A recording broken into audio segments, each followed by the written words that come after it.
Mesdames et messieurs, bonsoir. Bienvenue à cette émission spécialement consacrée à l'évaluation et au décryptage à mi-parcours de l'action gouvernementale à travers cette grande interview du Premier ministre chef du gouvernement. Dès sa nomination le 12 mai 2021, Anatole Collinet Makosso a symbolisé l'espoir d'un grand changement dans le pays. Un espoir entériné un mois plus tard, le 21 juin 2021, par la présentation au Parlement du programme d'action du gouvernement étalé sur 12 batailles. Ce qui a marqué l'engagement du Premier ministre à entreprendre des réformes profondes dans le sillage du projet de société du président de la République, Denis Sassou Nguesso. Ensemble, poursuivons la marche, un projet largement plébiscité par les Congolais par un suffrage conséquent en mars 2021. Gouvernement Collinet Makosso, quel bilan 2 ans après avoir dévoilé son programme d'action pour le Congo durant ce quinquennat? C'est ce que nous allons découvrir tout au long de cet entretien avec le Premier ministre chef du gouvernement.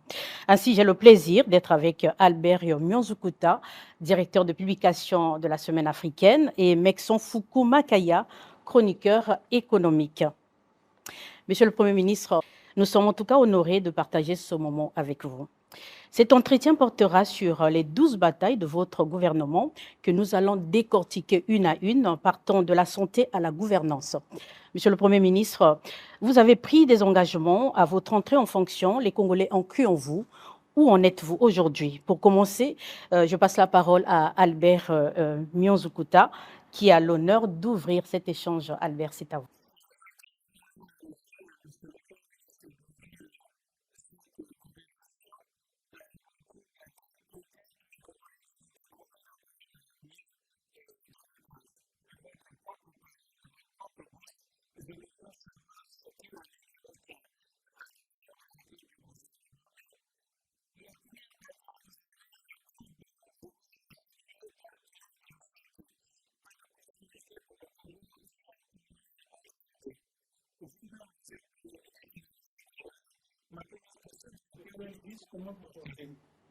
Ben, très bien, merci beaucoup.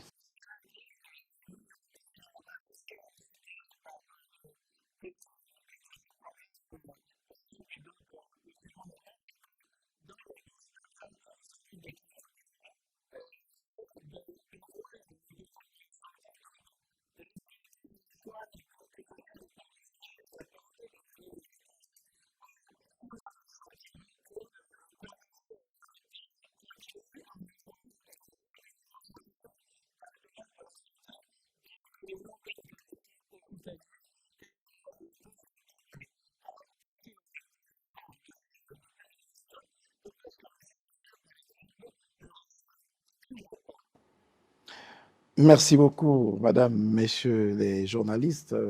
C'est moi plutôt qui vous remercie d'avoir trouvé du temps pour venir nous interroger sur la mise en œuvre des batailles que nous avons annoncées devant les députés à l'Assemblée nationale.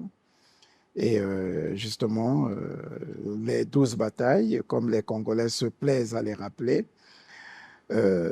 sont bien l'objet de la mise en œuvre du projet de société du président de la République, lequel projet de société a été traduit en plan national de développement. Alors, s'il faut s'en tenir au terme générique des 12 batailles, j'ai besoin de façon tout à fait pédagogique vous rappeler que les 12 batailles comportent des engagements. Vous l'avez dit tout à l'heure, mais les Congolais n'ont pas l'habitude, je me pose la question si réellement ils ont lu ce programme d'action du gouvernement, ils parlent des 12 batailles sans en connaître parfois le contenu. Alors, parlant de la santé, qui est la première bataille, il y avait 7 engagements que le Premier ministre avait pris dans la mise en œuvre de cette bataille, justement. Il y avait 7 engagements. Nous étions en période Covid. Le premier engagement du Premier ministre était d'élargir la couverture vaccinale. Créer les conditions pour que les Congolais se fassent vacciner pour endiguer la maladie. Le deuxième engagement, c'était sensibiliser les populations. Et nous avons voulu engager tout le monde dans ce travail de sensibilisation, en commençant par les députés qui étaient devant nous. Le troisième engagement, c'est améliorer le plateau technique pour permettre la prise en charge immédiate des malades et, bien entendu, améliorer l'offre de soins. Le quatrième engagement, c'est dans le sillage de ce qu'avait dit le président Denis Sassou Nguesso, le président de la République dans son projet de société, achever et opérationnaliser les 2 hôpitaux généraux de Djiri et de Patra. Le 5e engagement, c'était poursuivre l'achèvement des travaux des autres hôpitaux généraux en faisant l'effort d'en construire au moins 2 par année. Le 6e engagement, c'était promouvoir la réforme hospitalière. Et le 7e engagement, c'était permettre à tous les Congolais d'avoir accès aux soins au travers de l'assurance maladie. Un problème, lorsqu'il n'est pas bien posé, il ne pourra pas trouver de solution. Il faut donc qu'on interroge le Premier ministre de quelle manière il a exécuté ses engagements. Le premier engagement, oui, la couverture vaccinale. Un grand travail a été fait. Nous avons créé pratiquement 146 centres de vaccination dans une période aussi difficile. Mais comme il fallait rapprocher la vaccination des populations qui étaient hésitantes, il fallait renforcer les centres de vaccination par des unités mobiles. Près de 17 unités mobiles avaient été mises en chantier pour permettre au personnel de santé de se rapprocher des populations et assurer la couverture vaccinale. La sensibilisation, et s'agissant des vaccins, on a tout fait pour que les Congolais ne manquent pas de vaccins, même lorsqu'ils les boudaient, parce que nous nous connaissons. Si on n'avait pas rendu disponibles les vaccins, les Congolais, combien même ils ne voulaient pas se faire vacciner, auraient dit il n'y a pas de vaccin, le gouvernement ne fait rien. Près de 3 732 000 doses de vaccins avaient été rendues disponibles pour ôter tout prétexte de manque de couverture vaccinale. Et il a fallu, dans le cadre du 2e engagement, la sensibilisation, mettre en place des relais communautaires. Près de 2647 relais communautaires ont été mis en place, y compris des équipes mobiles pour sensibiliser les populations. On a responsabilisé toutes les administrations. Vous-même d'ailleurs, au niveau de vos organes, on a mis en place des équipes au niveau des ministères, au niveau des entreprises, pour sensibiliser les populations sur la situation du Covid et la nécessité pour eux d'aller se faire vacciner, de se protéger, de respecter les mesures barrières. Alors, l'amélioration du plateau technique. Comme on le disait dans le programme d'action du gouvernement devant l'Assemblée, la crise sanitaire à Covid-19 a révélé à l'ensemble des États la précarité du système de santé. À l'ensemble des États, y compris même les États qu'on croyait être en avance. Nous avons tous paniqué. Et le Congo n'a pas fait exception de cela. C'est pour cette raison que nous avons renforcé le plateau technique médical, par exemple au CHU, par exemple à l'Iono, par exemple dans les hôpitaux de Luandili, à Pointe-Noire, à Cissé, à Pointe-Noire, là où il y avait le véritable épicentre de la maladie, et y compris même l'hôpital de Filou.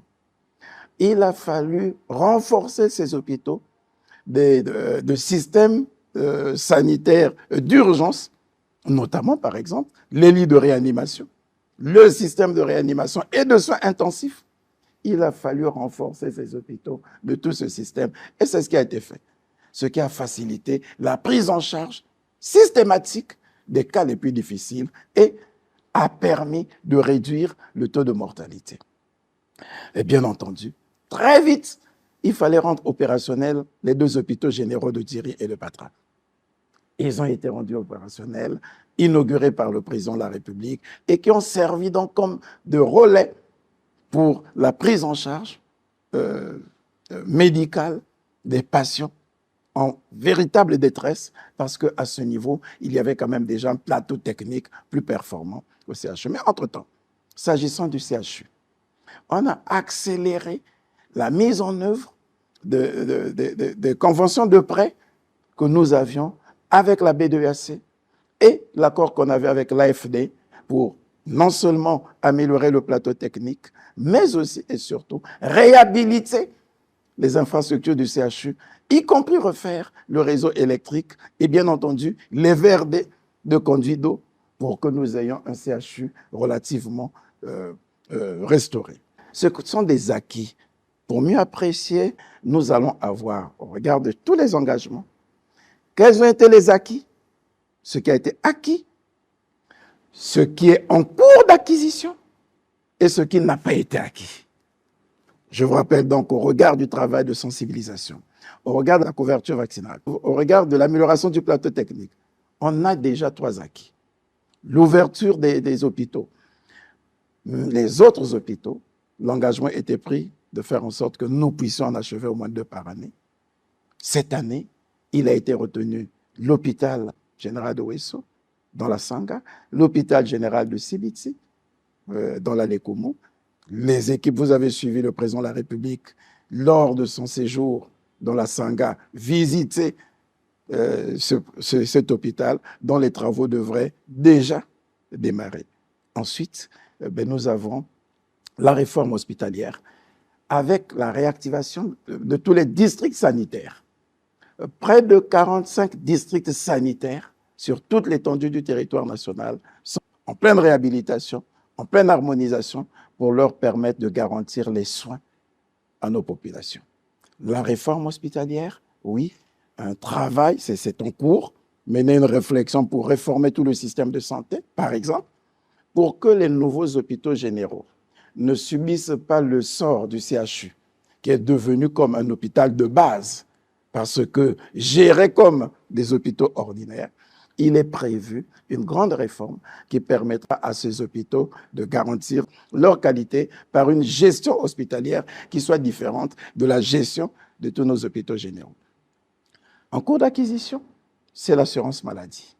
Oui, au niveau de l'assurance maladie, nous avons commencé et on est en train maintenant d'évaluer les formations sanitaires parce que lorsque va être mis en place le mécanisme d'assurance maladie, il faut qu'il y ait des formations sanitaires qui répondent aux critères de fonctionnement d'une assurance maladie. Et c'est ce travail qui est en train d'être fait avec l'enrôlement biométrique des assurés, qui devrait commencer sous peu, après toute l'étude de préfiguration qui a été faite. Voilà. Donc, c'est peut-être cela qui est en cours d'acquisition, ainsi que la poursuite des travaux d'achèvement des 2 hôpitaux généraux.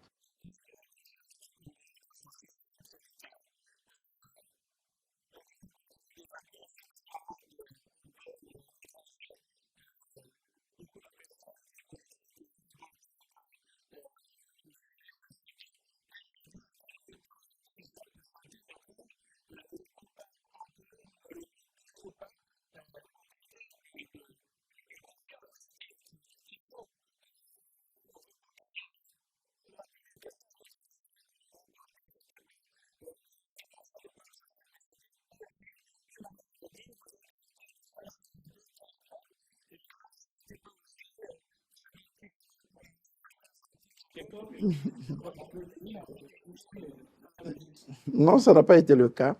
Ça n'a pas été le cas, oui. Nous comprenons effectivement la difficulté, la peine qu'éprouvent les Congolais lorsqu'ils voient nos hôpitaux et ils se disent, il y a comme une sorte de crise de confiance et vous avez eu le temps de le dire. Alors, j'ai besoin de nous dire d'abord une chose.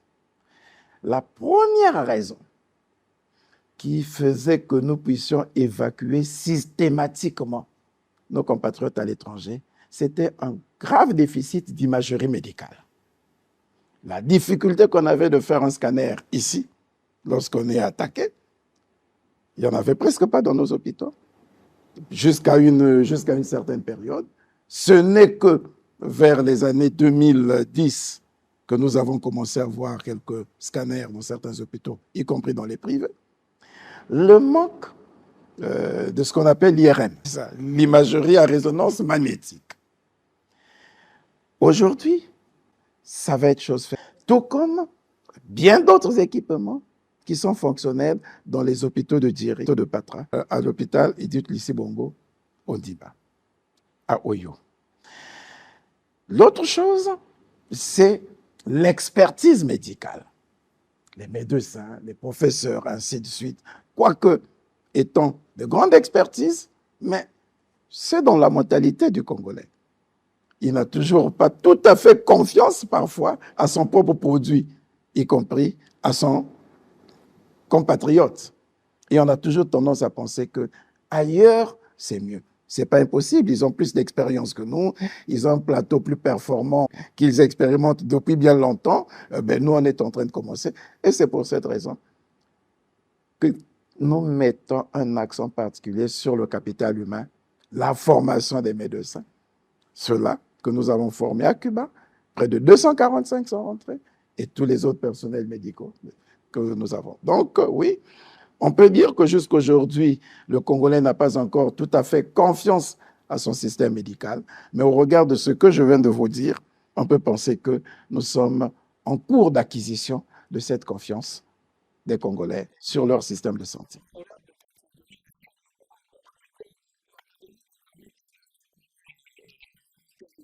Depuis que nous avons arrêté avec les mesures barrières, depuis qu'on a levé l'état d'urgence, nous n'avons pas encore enregistré de décès. Voilà, nous n'avons pas encore enregistré de cas. On peut supposer que, effectivement, la pandémie a été maîtrisée. C'est une des grandes avancées du gouvernement s'agissant de cette bataille.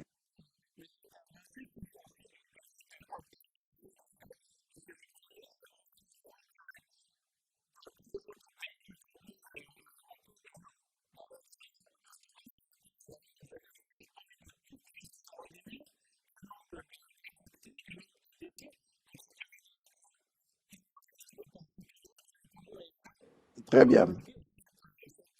Vous savez, nous avons toujours l'habitude de penser d'une chose lorsqu'on l'a réussi qu'elle était banale. Voilà, c'est ça. Et moi, je vous comprends. C'est comme l'air. On ne se rend compte de son importance que lorsqu'on en est privé. Maintenant que nous respirons, on se dit, oh, ce n'est rien du tout. Mais je voudrais vous rappeler que le Congo, comme certains d'autres pays d'Afrique, était parmi ceux qu'on vouait à l'apocalypse. On disait qu'ils ne vont pas tenir. Et vous avez bien vu que autour de nous, il y en a qui ont eu des situations plus dramatiques que les nôtres.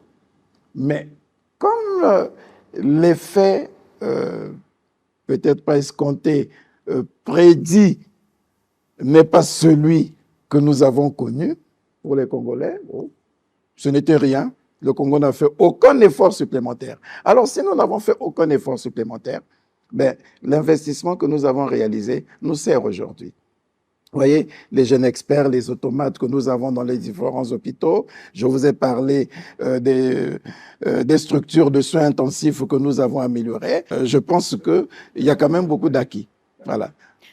Monsieur le Premier ministre, parlons justement du Covid. Oui, effectivement, nous avons vu toute votre implication à mettre en place ces stratégies qui ont permis aujourd'hui au Congo d'être épargné, quasiment épargné de cette maladie, notamment au niveau de la couverture vaccinale et de la prise en charge des malades. Mais il y a quand même une préoccupation au niveau international qui reproche au Congo d'avoir mal géré le fonds Covid. Qu'est-ce que vous en dites, monsieur le Premier ministre? Nous avons suivi la polémique, ce n'est pas encore le débat, parce que nous n'avons pas encore été interpellés sur la question. On a lu les rapports. Je rappelle simplement que le gouvernement a géré la pandémie dans le cadre d'un dispositif bien encadré, en passant par l'état d'urgence. Et la Constitution définit les modalités d'exercice d'un état d'urgence, depuis son institution jusqu'à la fin. Et les lois sur l'état d'urgence font obligation au gouvernement de produire un rapport. Le rapport est élaboré. Il va être présenté au Parlement. Il a même été soumis aussi à un cabinet privé. Et à partir de ce moment, lorsque ce rapport sera présenté, sera rendu public, comme nous l'exige la Constitution et la loi sur l'état d'urgence, les Congolais verront si les fonds Covid ont été mal gérés. Et s'il est établi au travers de ce rapport que les fonds Covid ont été mal gérés, nous avons une obligation de redevabilité, de responsabilité, et nous prendrons les dispositions qui s'imposent pour que ceux qui pourraient être présumés auteurs ou coupables de malfaçon rendent compte et répondent de leur mégestion. Revenons un petit peu sur le plateau technique de nos hôpitaux ici au Congo. Vous avez rassuré tout à l'heure de ce que le grand travail a été abattu pour que le Congo soit confiant de son système sanitaire. Il se poursuit. Il se poursuit. Non, il se poursuit. D'accord. Un travail a été amorcé et il se poursuit J'ai une pour petite rétablir question. cette confiance. Une petite question pour garantir cette réponse. Est-ce que vous, Monsieur le Premier ministre, vous vous soignez, vous faites soigner ici au Congo? Bien sûr, si, Marie. Et votre gouvernement aussi? Oui, bien sûr, régulièrement. Cela n'empêche pas quelqu'un qui se retrouverait à un endroit où il estime qu'il peut renforcer. Comme je l'ai dit, même ici, madame, il vous arrive d'aller dans un laboratoire médical, vous avez les résultats, et que le médecin vous oriente dans un deuxième laboratoire médical pour conforter les résultats.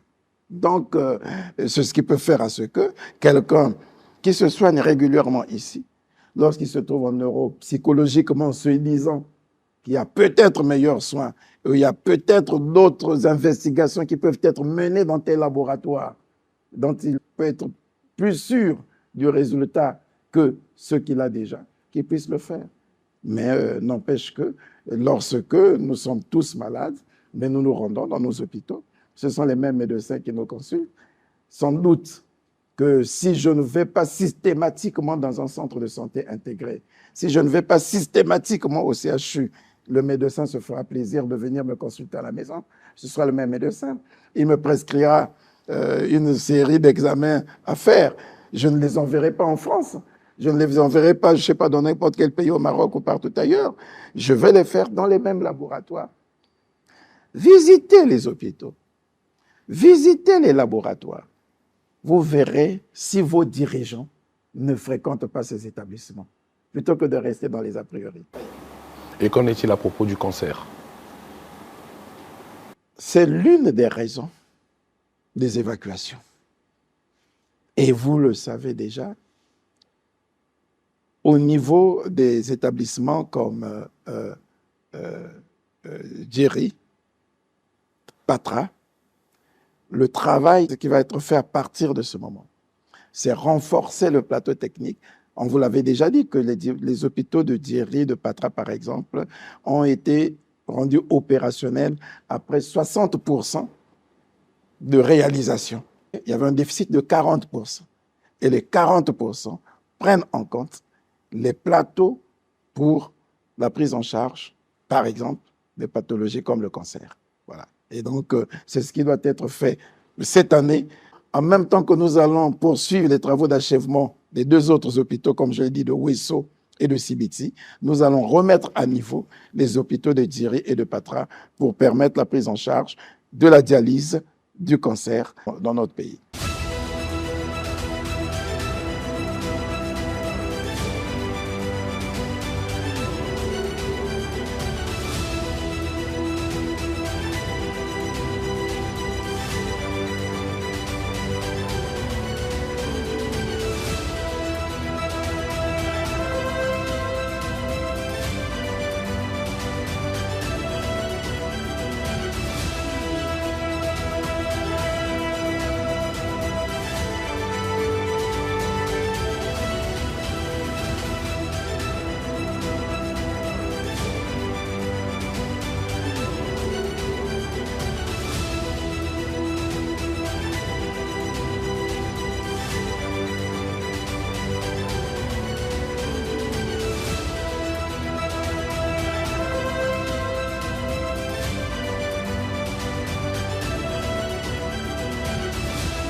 C'était la première bataille. Monsieur le Premier ministre, merci pour toutes ces réponses sur ce volet santé. Nous allons passer à la deuxième bataille qui suscite aussi beaucoup d'interrogations. Il s'agit de la bataille sur une politique économique rigoureuse et équilibrée.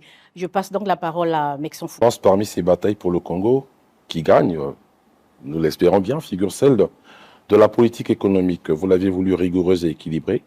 Parlons justement de cette rigueur. La toute première question que je m'en vais vous poser, c'est celle de savoir, est-ce que vous êtes accompagné par des hommes intègres pour atteindre vos objectifs dans la rigueur? Bien sûr que tout le monde bénéficie de la présomption d'intégrité, d'autant plus que ce sont quand même des cadres. C'est des gens qui ont été éprouvés au travers de leur parcours, qui font preuve de beaucoup de responsabilité et beaucoup de sens du devoir. Voilà. Être nommé à un poste au gouvernement impose un sens élevé du devoir, un sens élevé de responsabilité, une obligation de redevabilité. Et vous êtes suivi au quotidien. Donc, on ne peut pas douter de l'intégrité, du sérieux des cadres.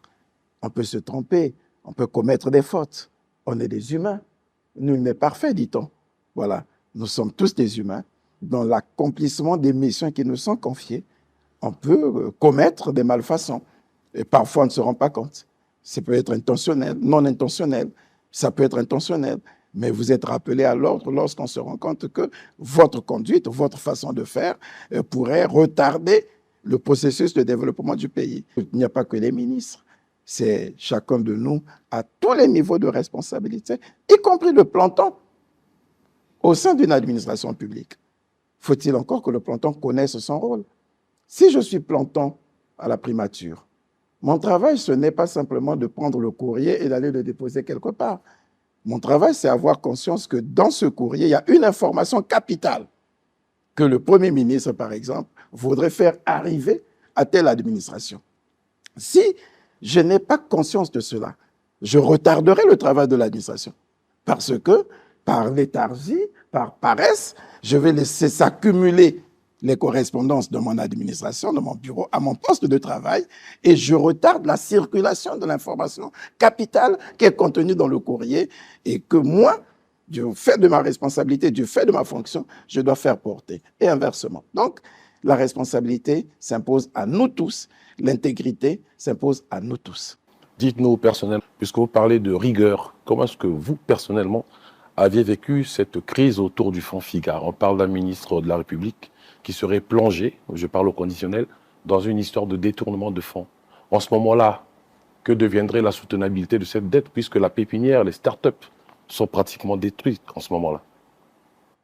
Cela se gère conformément au texte, conformément à la Constitution, conformément aux lois. Avez-vous été choqué en apprenant cela? On est tous choqués d'apprendre tout ce qui est dit sur nous, que ce soit vrai ou faux. Est-ce que c'était vrai pour le fonds FIGAR? Nous le saurons lorsque toute l'action qui a été engagée de contrôle politique, judiciaire, administratif, qui a été engagée, sera conduite à son terme. Voilà. Lorsque toute cette action sera conduite à son terme, voilà, il a été engagé une procédure parlementaire, il a été engagé une procédure administrative, il a été engagé une procédure judiciaire. À partir de ce moment, on établira les responsabilités des uns et des autres. Peut-être même que la responsabilité n'incombera pas à Madame la ministre ou à la ministre seule. Peut-être que ça impliquera beaucoup d'autres acteurs. Mais ça, c'est l'enquête qui le déterminera.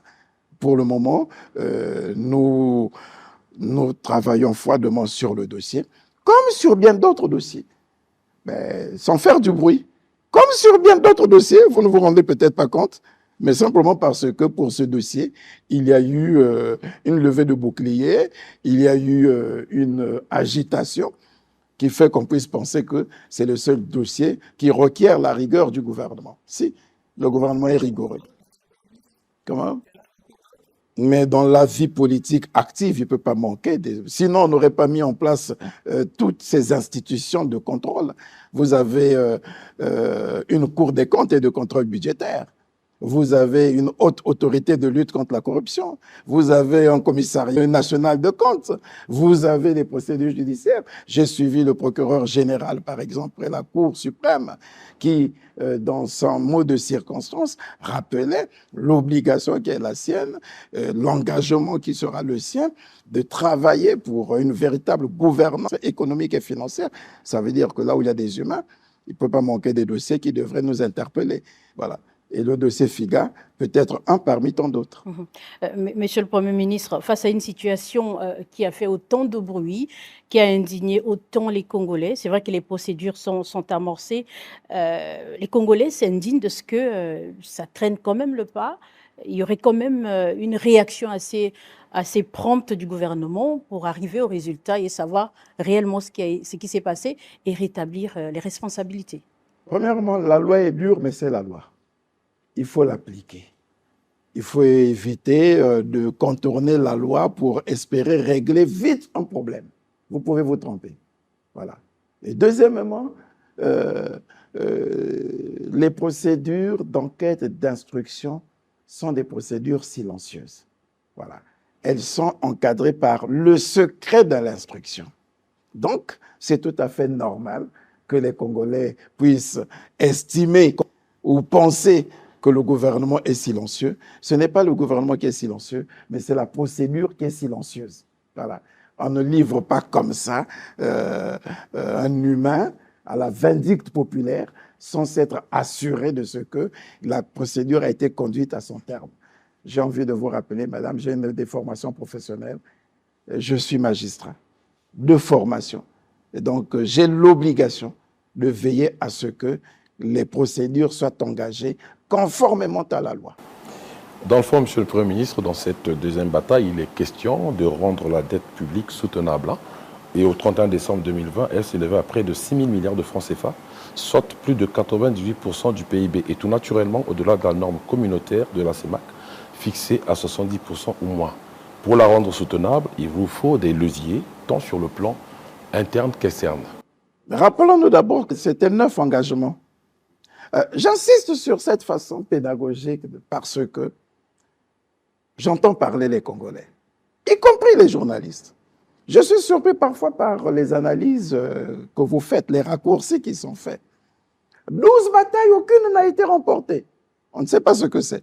Donc même le journaliste qui le dit, même l'intellectuel qui le dit, ne sait pas de quoi il parle.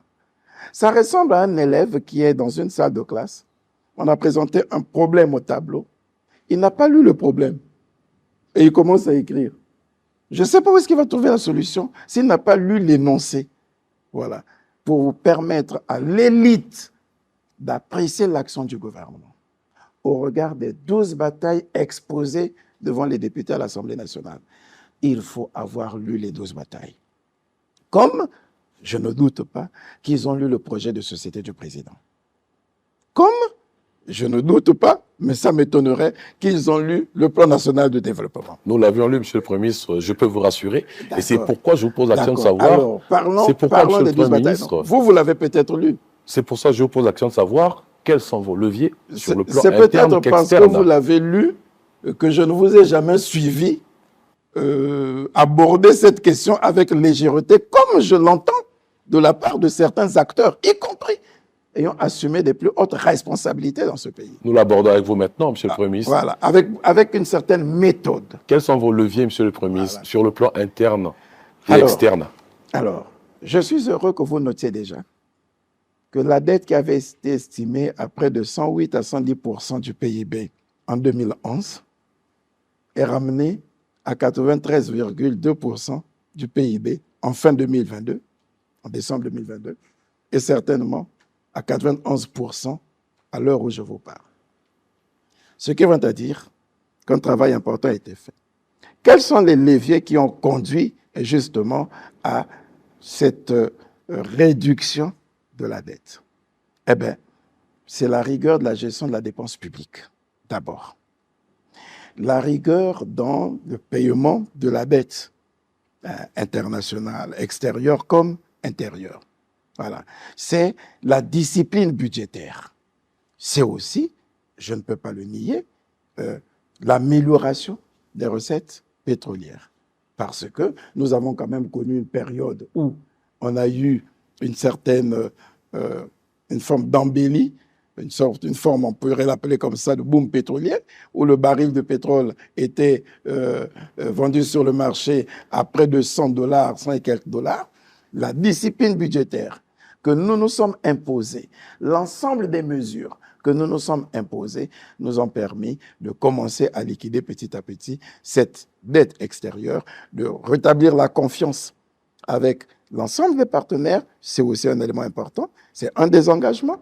Il ne s'agit pas seulement de rendre la dette publique soutenable, elle ne l'est pas encore, je peux vous le dire, mais elle est quand même viable, parce que l'objectif, vous avez dit, c'est le ramener au moins à 70% pour respecter les critères de convergence de la CEMAC, mais sinon à moins de 70%, on l'espère, et c'est le pari. Mais pour le moment, le fait de l'avoir fait partir de près de 110% à 91, 92 ou 93% en ces temps-ci, c'est un acte assez fort qu'il faut que les Congolais comprennent, qu'ils ne le méprisent pas, parce qu'ils vont penser que ce sont les efforts du Premier ministre. Non, ce sont les efforts des Congolais. Voilà, pour que nous nous soyons imposés cette rigueur budgétaire, cette rigueur dans la gestion de la dépense, que nous nous soyons tous sacrifiés pour commencer à payer la dette en disant qu'ils paient ces dettes s'enrichir. C'est un effort des Congolais.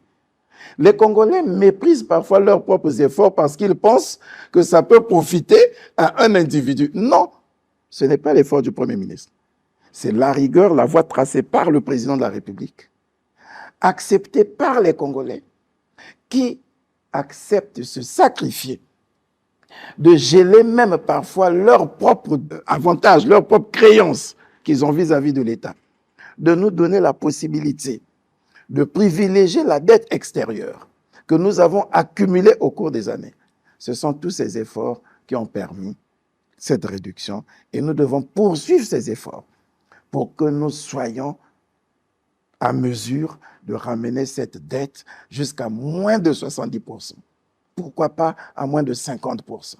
Voilà, c'est cet effort qu'il faut faire. Et pour y arriver, nous avons conclu avec le Fonds monétaire international. C'était le deuxième engagement. Là encore, vous pouvez penser que c'est quelque chose de très facile. Mais on a oublié qu'entre 2014 et 2019, on avait du mal à conclure avec le Fonds monétaire international. Et qu'à peine avons-nous conclu avec le Fonds monétaire international en 2019, en 2020, le programme s'est arrêté, nous n'avons pas pu le conduire à son terme. Il a fallu, pour des gens qui vous ont presque rejeté, un grand travail pour rétablir la confiance et réussir à conclure un nouveau programme avec le Fonds monétaire international pour la facilité élargie de crédit. C'est ce que nous avons fait et ce n'était pas facile, je peux vous le dire. Voilà. Tout à fait, c'est pas facile, d'autant plus que l'augmentation de l'essence à la pompe cause un problème entre le gouvernement congolais et le FMI. Nous allons y arriver. On fait quoi? Est-ce que le pétrole, plutôt l'essence à la pompe, finalement, le prix sera augmenté? Il faut bien que les gens le savent. J'étais en train de rendre hommage aux Congolais pour les efforts, pour qu'ils ne méprisent pas leurs propres efforts. Conclure le programme avec le Fonds monétaire international imposait un programme économique et financier avec des mesures structurelles à prendre et qui sont très rigoureuses que les Congolais devaient supporter. Si aujourd'hui, nous sommes arrivés jusqu'à la 3e revue qui venait d'être conclue il n'y a pas longtemps, et qui va faire l'objet d'un examen du dossier du Congo au prochain conseil d'administration. C'est simplement parce que les Congolais ont accepté de respecter toutes les mesures, y compris celles portant sur l'augmentation des prix des produits pétroliers. Et nous avons une discussion rude avec le Fonds monétaire international, qui estime, comme on l'a fait dans tous les pays en programme, qu'il nous faut augmenter les prix des produits pétroliers de 65%. Et pour cause, je crois vous l'avoir dit, lorsque je présentais le programme d'action du gouvernement, en parlant de l'énergie, il faut que les Congolais acceptent de payer le juste prix s'ils veulent bénéficier de la meilleure qualité des services publics d'électricité. Je l'avais dit devant l'Assemblée. On n'avait même pas encore conclu avec le Fonds monétaire international. C'est les règles de l'économie. Paix à son âme, le Premier ministre Clément Mwamba, lorsqu'il présentait à son tour le programme d'action de son gouvernement en 2016, il avait dit « Nous devons nous ajuster nous-mêmes pour ne pas subir un ajustement de l'extérieur. » C'est justement pour nous préparer à nous éloigner désormais des modèles économiques et sociaux que nous avons épousés depuis des années, que nous avons hérités de notre passé communiste ou socialiste, j'ai envie de le dire. Il faut que nous soyons en mesure d'affronter la réalité des prix. Et c'est pour cette raison que dans ce programme, le Fonds monétaire international avait établi que pour que la compagnie d'électricité fonctionne normalement, pour que le carburant soit rendu disponible et que les Congolais aient un meilleur accès à ces produits, il faut augmenter le prix du carburant de 65%. Ce qui permet de réduire les subventions. Parce que fait le Congo? En fait, c'est une fuite en avant. Le Congo dit, moi je veux que mes Congolais achètent le carburant à moindre prix. Je veux que les Congolais payent l'électricité à moindre coût, que ça soit moins cher, dans l'intérêt des Congolais. C'est pour cette raison que nous achetons notre carburant au prix que nous connaissons. Mais, puisque les sociétés ne pourront pas fonctionner normalement à ces prix, le Congo dit quoi? Le manque à gagner, moi je le paye. Je mets 300 milliards pour couvrir le manque à gagner pour que vous n'augmentiez pas les prix des produits pétroliers, pas l'électricité. Le Fonds monétaire international vous dit, mais ça sont des politiques d'hier. Un État communiste peut faire ça. Le babouvisme peut se plaire dans une chose pareille. Mais un État socio-libéral, dans ce contexte où tout est désormais libéralisé, c'est grave parce que vous ne pouvez pas tenir. Cet argent, c'est 300 milliards. Vous pouvez financer d'autres activités. Par exemple, les voiries urbaines. Par exemple, l'éducation des enfants. Par exemple, la santé. Vous parlez d'améliorer le plateau technique. Vous avez signé un accord de prêt avec la BDAC. L'AFD va vous donner peut-être 6 milliards pour améliorer le CHU. Mais il suffit de supprimer les subventions ou de les réduire en laissant le Congolais supporter sa propre consommation en carburant et en électricité. Ça vous permettra d'avoir de l'argent, de la ressource nécessaire pour financer tout ce que vous n'avez pas pu financer entre-temps. Vous voyez, je vous parlais des choix et des modèles économiques. C'est très difficile, même au sein d'un gouvernement, d'avoir la convergence de vues sur cette question. Il faut trouver le juste milieu. Et le juste milieu, c'est le président de la République qui est en train de se battre pour nous le trouver. Il a d'abord dit, en janvier 2022, moi, augmenter de 65%, je ne suis pas d'accord. Je peux accepter, et difficilement, une augmentation de 5%. Il est allé jusqu'à Washington pour obtenir cela. Il a discuté avec la directrice générale du Fonds monétaire international. Manque de peau pour nous. Tout autour de nous, tout le monde a augmenté à un taux très élevé. Il y en a qui ont même fait du 100%. Et du coup, on est pris de court. Le Fonds monétaire international vous dit, mais ce n'est pas possible. Vous n'allez pas dire que vous êtes différent des autres peuples. Comment expliquer que tout autour de vous, les gens ont accepté et que c'est vous qui êtes en train de tergiverser? Alors que c'est des règles communautaires de la CEMAC même qui vous imposent indépendamment du Fonds monétaire international. Et, à force d'insister, vous pensez que vous subventionnez pour les Congolais, mais vous subventionnez pour les pays voisins, avec ce que nous connaissons, les phénomènes Kadhafi, avec ce que nous avons connu, les gens les bateaux qui brûlent au beach. Qu'est-ce qui se passe? Comme c'est moins cher chez nous, c'est subventionné. Les voisins viennent ici, prennent le carburant, vont vendre ça chez eux, et nous continuons à payer le prix. C'est pourquoi le Fonds monétaire international nous dit non, vous êtes obligés. Et là aussi, on est encore dans une discussion. On vient d'obtenir du Fonds monétaire international de nous laisser, à la limite, augmenter d'abord le super. Parce que le super profite aux nantis. L'essence profite aux nantis. Voilà. C'est le Premier ministre qui a une Mercedes qui roule à l'essence. C'est quelqu'un qui a un véhicule de luxe qui roule à l'essence. Mais mon citoyen qui prend le bus de transport, lui, c'est quoi? C'est le diesel. Voilà. Et celui qui fait de la pêche, c'est le diesel. Dans tout ça, est-ce que finalement le FMI, il va continuer avec le Congo ou pas? Puisque vous nous avez donné toute une explication, mais en bout de chaîne, que fera le FMI? Couper les négociations avec les Congolais ou poursuivre? Ben justement, si nous ne respectons pas les engagements que nous avons pris nous-mêmes et qui nous conduisent à rétablir l'économie, l'équilibre économique, objet de la deuxième bataille, le FMI va dire, vous savez, je vais vous illustrer cela. C'est un chef de famille qui est super endetté, ou encore une entreprise qui est super endettée, qui est même en état de cessation de paiement. Ce n'est pas le cas du Congo encore. Hein. Nous avons nos ressources, mais vu les urgences que nous avons, on se dit, comment faire pour réduire tout de suite la dette? Le FMI vous dit, ce n'est pas compliqué. Comme votre banquier, vous êtes allé voir le banquier, il dit, quel est votre salaire? Voici mon salaire. Bon, je vous demande de réduire les charges. Combien vous donnez à vos enfants pour les habits? Non, chaque mois, je mets tant pour que mon épouse s'habille bien, que mes enfants s'habillent bien.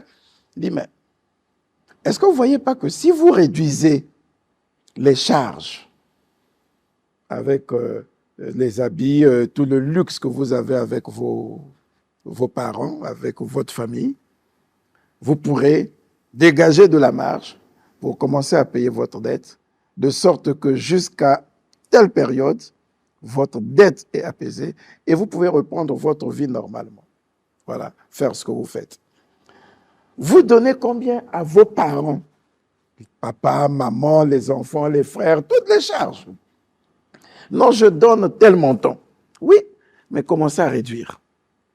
Expliquez aux autres qu'ils apprennent eux aussi à travailler durement. Expliquez que vous êtes dans une situation d'endettement qui ne vous permet plus de faire face aux engagements que vous aviez par le passé. Et puis on vous accompagne. Et puis, quand vous aurez fini tout ça, vous aurez en 3 ans, on espère, ramené votre dette à un niveau soutenable. Vous pouvez dire, bon, FMI, maintenant ma situation est correcte. Je pense que le programme est fini, oui. Ta situation est devenue normale. Si tu es intelligent, tu tires les leçons de ce programme.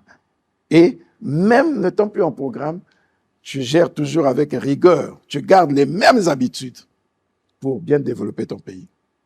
Si tu es inconscient, tu es bon, j'ai fini le programme, je recommence. Et j'espère que ce ne sera pas le cas pour le Congo.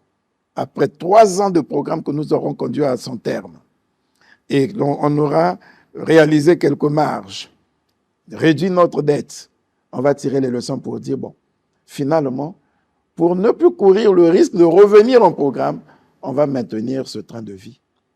D'où l'augmentation des produits pétroliers.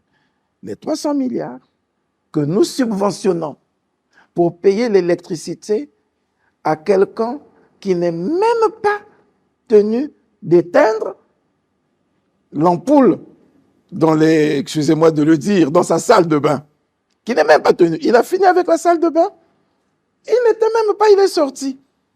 L'électricité passe et la facture va arriver. Au lieu de payer 500 000 francs, l'État va payer pour ce consommateur inconscient 350 000 et lui, il va payer que 150 000 alors qu'il a mal géré le courant. Le FMI dit, ben, vous n'allez pas continuer à faire ça. Arrêtez de subventionner les compagnies parce que même si vous subventionnez, on n'a aucune garantie que les gestionnaires de ces compagnies n'abusent pas dans les dépenses de leur fonctionnement. Parce qu'on se retrouve avec l'argent que l'État paye comme ça, on peut multiplier des missions, on peut avoir dans le fonctionnement une certaine légèreté. On dit non, laissez le Congolais payer son carburant comme il doit le faire. Laissez le Congolais payer son électricité comme il doit le faire. L'argent que vous mettez là, nous allons vous dire là où vous allez les mettre. C'est pour cette raison que, par exemple, les 5%, les marges de 5% que nous avons eues, vous avez vu les travaux de voirie qui se font à Brazzaville. Eh bien, c'est financé par ce qu'on aurait mis là. Vous avez vu qu'on a accéléré la construction du centre d'Aubeville pour que ça serve de centre de rééducation des jeunes. Avec cette ressource, on a rénové un centre de rééducation à Madingu pour accueillir bientôt les jeunes en conflit avec la loi, qui seront formés maintenant à Aubeville.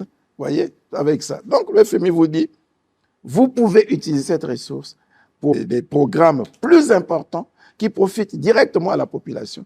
C'est ce que nous sommes en train de faire. Monsieur le Premier ministre, nous comprenons bien que ce sont les exigences du FMI pour nous aider justement à rendre notre dette soutenable. En revenant justement sur ce point carburant, c'est vrai qu'il y a quand même des habitudes qui se sont installées dans la vie des Congolais. Et nous connaissons tous le train de vie d'un Congolais.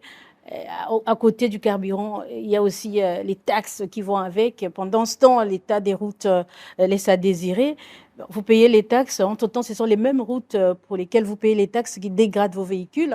Alors, quelle est votre assurance aujourd'hui à garantir l'amélioration de cette situation auprès des Congolais en attendant que la situation des voiries urbaines puisse s'améliorer? Justement, c'est pour cette raison que très vite, nous avons commencé avec les voiries urbaines. Et en attendant qu'elles s'améliorent, on a supprimé la taxe de roulage. Voilà une façon d'encourager, avec la même ressource. C'est-à-dire, les 5% supplémentaires que vous avez payés, madame, pour le carburant, pour votre véhicule. On a comptabilisé pour dire, réhabilitons vite les voiries urbaines. Et vous avez vu la mairie de Brazzaville, la mairie de Pointe-Noire s'engager dans ces travaux. Mais on n'aurait pas eu cette ressource maintenant puisque nous avons de sérieuses tensions budgétaires. On n'a toujours pas des ressources nécessaires pour donner aux mairies pour faire ces travaux de voirie en permanence. Donc, on est en train de développer cette approche économique qui nous permet de dire, bon, OK, puisque chacun de nous va mettre un peu d'argent supplémentaire, cet argent supplémentaire, moi, l'État qui devrait payer les 5% à la place de chacun de vous, prend cet argent. Bon, OK. Pour que le transporteur n'augmente pas le prix, je paye pour la taxe de roulage. La mairie a donc un peu d'argent pour la taxe de roulage. Je vous ajoute ceci. Essayez déjà d'arranger les voies.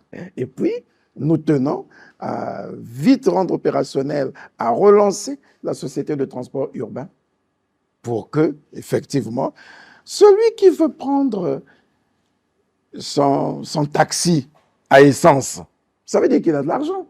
Voilà. Le chauffeur de taxi, moi j'ai l'essence, mon essence coûte cher, ma course c'est maintenant 2000 francs.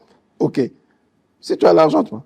Si tu n'as pas d'argent, comme ma mère, comme mon petit frère qui est dans le quartier, il dit quoi? Il dit, mais moi j'ai pas besoin de mettre 500 ou 1000 francs ou 2000 francs dans le taxi. J'ai le transport public urbain.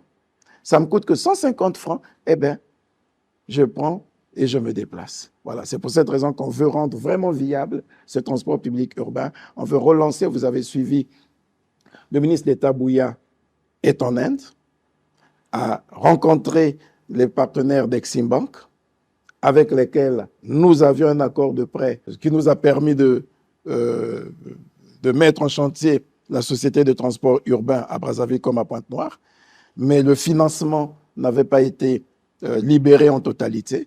Nous venons de réactiver pour nous permettre effectivement de relancer les sociétés de transport urbain. Et le troisième engagement, c'était rétablir la confiance avec les autres bailleurs, les autres créanciers. Vous saviez que c'était difficile de renégocier la restructuration de la dette avec les traders. Vous le saviez. Ça a été parmi les raisons qui ont amené le Fonds monétaire international à rompre le programme en 2020. Et nous y sommes parvenus. On a restructuré avec les traders, y compris les plus irréductibles, Glencore et Trafigura. Vous pouvez penser que c'est rien? Ben si. C'était d'âpres négociations. On a rétabli la confiance avec la Banque africaine de développement. avec l'AFD, dont les crédits étaient gelés parce que le Congo n'était plus digne de confiance. Aujourd'hui, avec tous ses partenaires, tous ses bailleurs, la confiance est rétablie et vous revoyez l'Agence française de développement revenir sur les engagements qui étaient bloqués. Vous voyez la BADEA se bousculer au port du Congo. Comme troisième engagement, c'est acquis ou c'est pas acquis? C'est acquis, voilà. Donc, après, nous avons le quatrième engagement. Le quatrième engagement, ben, c'est améliorer la richesse nationale, non pétrolière. Puisque notre économie est seulement assise sur le pétrole, comment faire pour que on apprenne petit à petit à oublier le pétrole et à rechercher la croissance par des activités non pétrolières? Et là, ce n'est pas moi qui le dis. C'est le rapport de la Banque mondiale qui rappelle désormais que le Congo fait beaucoup d'efforts et que la croissance que nous avons, même en 2022, de 1,5%, a été plus tirée par le secteur non pétrolier. Parce que le secteur pétrolier en 2022 n'a pas été très performant à cause de certains puits arrivés à maturité, donc ils n'étaient plus très rentables, d'une baisse des investissements dans le secteur pétrolier à cause du Covid, par exemple, et ce qui a permis de garantir une croissance positive à 1,5, contrairement à 2021 où elle était négative. Ce qui a permis à établir une croissance positive à 1,5, c'est le secteur non pétrolier, qui a été estimé à 3,4% de croissance. Et c'est le même secteur non pétrolier qui va nous permettre cette année, certainement, d'avoir une croissance encore positive, pas forcément avec le pétrole. La production a repris, c'est vrai, mais le prix du baril, qu'on avait estimé à 85 $, est aujourd'hui à 70 $, 71. Donc, puisque nous ne devons plus compter sur la ressource pétrolière, nous sommes en train de faire un grand travail pour que désormais, nous puissions plutôt obtenir la croissance grâce aux ressources non pétrolières. Vous me direz, mais comment? Quelles sont ces ressources non pétrolières? Ben, c'est toute la diversification, nous le verrons plus tard, avec tout ce que nous faisons dans le cadre de l'agriculture, des services, un certain nombre d'autres activités qui nous permettent aujourd'hui d'avoir une croissance positive, mais avec le secteur non pétrolier. Est-ce que l'économie informelle fait partie de ces pôles de croissance? Vous voyez que nous sommes en train de faire un grand travail pour faire migrer l'économie informelle vers l'économie formelle. Voilà. Lorsque nous donnons des facilités aux gens de l'économie informelle de mieux se structurer, de créer, y compris même des entreprises individuelles. Vous avez vu qu'on a pris des textes sur les très petites et moyennes entreprises. Toutes petites. Voilà. Pour que le gars comprenne que pour être en entreprise, il n'a pas besoin forcément d'avoir une grande activité ou avoir beaucoup d'argent. Il peut créer une société avec une très petite entreprise, même quand il est seul. Pour quel chiffre d'affaires? Pour quel chiffre d'affaires? Il peut avoir un chiffre d'affaires qui l'amène à moins d'1 million de francs CFA. Voilà. Pourvu que ça lui garantisse son revenu. On l'encadre pour que, avec son chiffre d'affaires, il ait un revenu. Et le revenu qui puisse lui permettre de vivre. Avec ce revenu, il peut vivre comme un instituteur, comme un infirmier, comme un fonctionnaire. Voyez-vous? Pourquoi? Ce que nous sommes en train de faire en encourageant le secteur non pétrolier, mais c'est justement tout ça, on en parlera peut-être, lorsque nous disons par exemple que quand vous allez payer 1,5 ou 10, on va augmenter encore l'essence d'ici là, et peut-être même le gasoil. Nous continuons les discussions. OK, ça veut dire que chacun de vous va payer.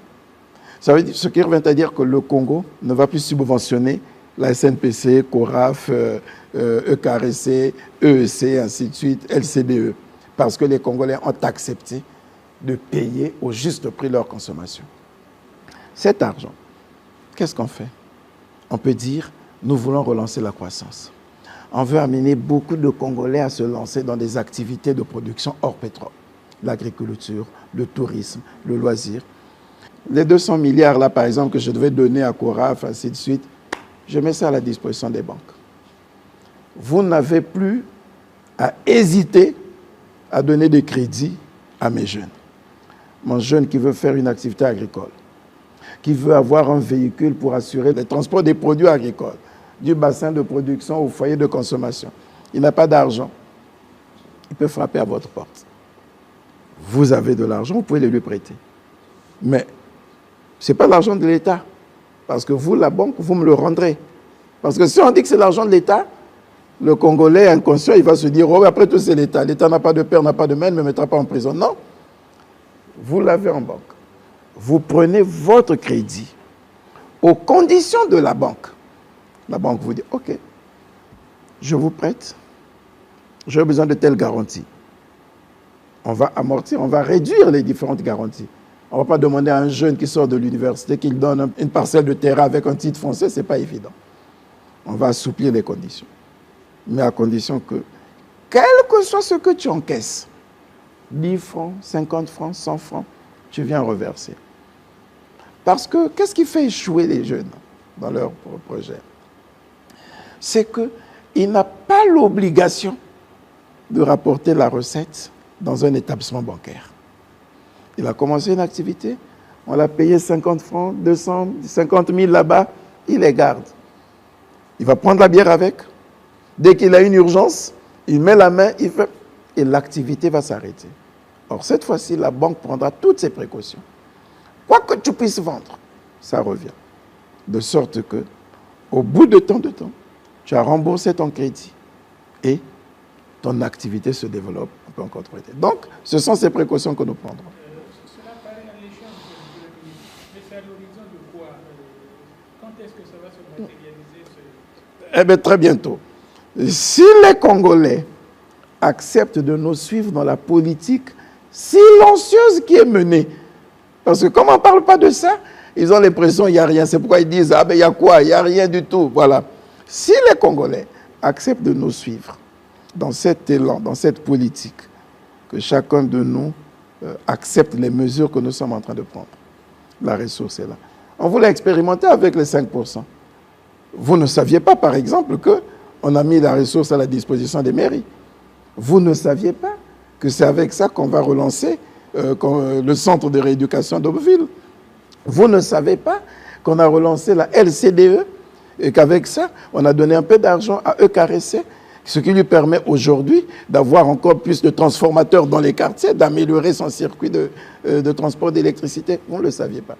Ça veut dire que quand on va le faire, voici les politiques que le gouvernement a planifiées. On va travailler avec les banques. Il y a ça. Les Congolais vont investir, vont faire l'agriculture. J'ai écouté les Congolais rire quand le président de la République a dit on va s'inspirer de l'expérience de la Côte d'Ivoire. Je les ai entendus rire, dire comment le président... Mais non. On a une riche expérience, c'est vrai, mais elle est restée étatique.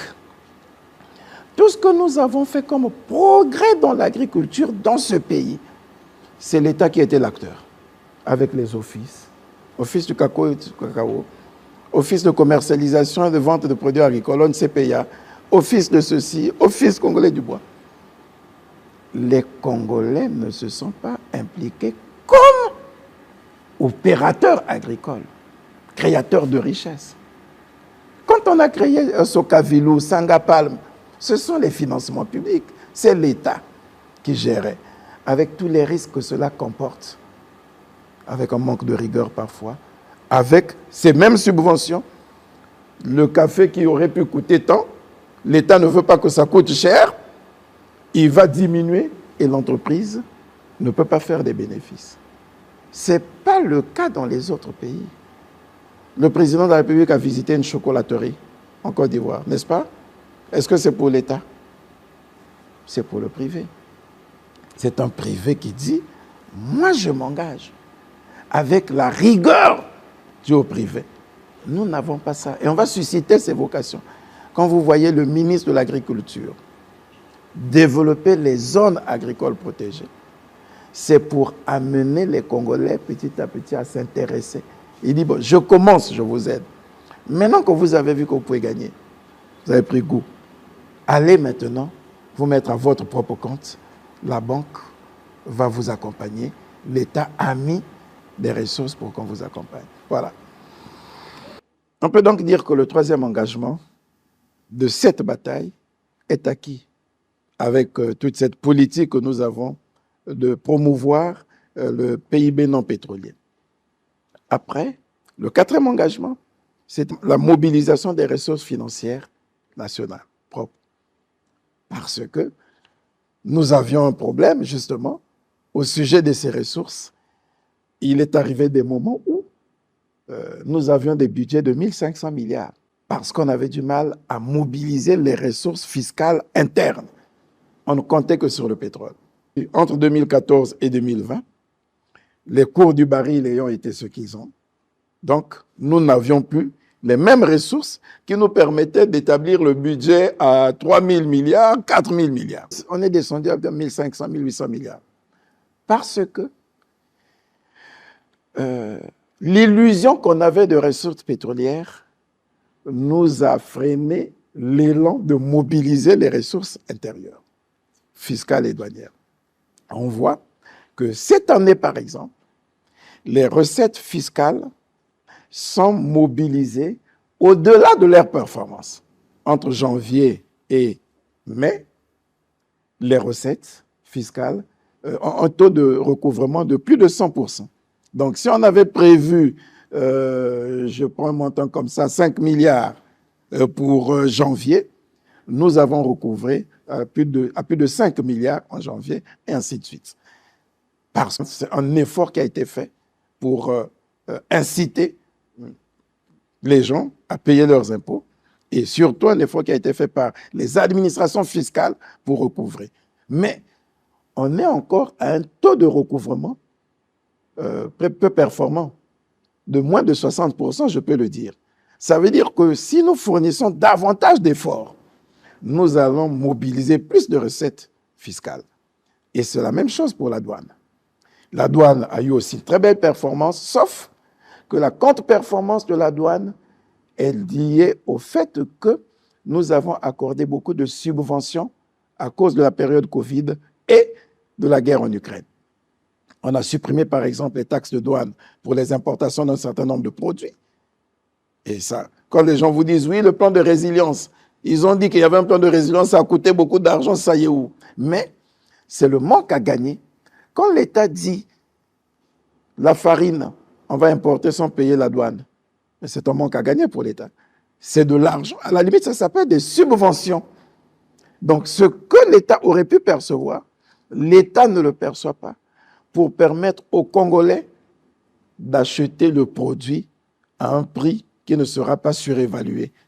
Parce que le commerçant n'a pas augmenté ce prix, puisque les taxes qu'il devait payer, il ne les a plus payées, c'est l'État qui les a payées. Donc, nous avons là aussi fait un effort important dans la mobilisation des ressources internes, et c'est ce que nous demandait le Fonds monétaire international, et nous y sommes parvenus. Il y a là-dedans, et toujours, et vous verrez, oui, il faut arrêter avec les transigences fiscales, les exonérations qu'on donnait n'importe comment. Une entreprise, il y a longtemps qu'elle est au Congo. Chaque année, elle doit bénéficier d'une convention d'établissement.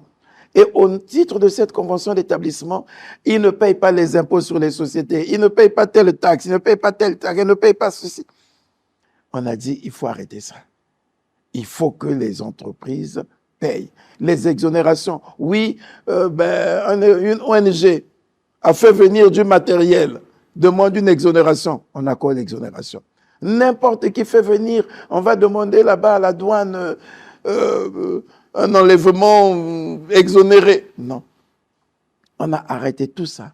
Voilà tous les engagements que le Premier ministre avait pris au titre de cette deuxième bataille. Après, bien entendu, vous avez la gestion rigoureuse des finances publiques par la lutte contre les antivaleurs, certains comportements déviants. Oui, on fait un effort. On fait un effort. OK, vous êtes allé en mission. Mais rendez compte de la gestion de la caisse qui a été mise à votre disposition. Et puis, vous n'êtes pas obligé d'aller à toutes les missions. Voilà, on a besoin d'une gestion rigoureuse. On a renforcé la loi de lutte contre la corruption. Vous ne vous êtes peut-être pas rendu compte, mais la loi actuelle est différente, très loin de la loi de 2009. On a pris une autre loi en 2022 pour renforcer les mécanismes de contrôle et de lutte contre la corruption. On a renforcé cette loi par un décret en octobre 2022 pour régir les conflits d'intérêts, faire en sorte que les cadres élevés à des fonctions de responsabilité ne puissent pas se rendre tout le temps coupables de conflits d'intérêts par des actes de corruption, de concussion ou en monnayant certains services. Il y a un dispositif important qui a été mis en place. Voilà. C'est tout ça qui nous permet de dire oui, on va avoir une économie rigoureuse. Voilà. Oui.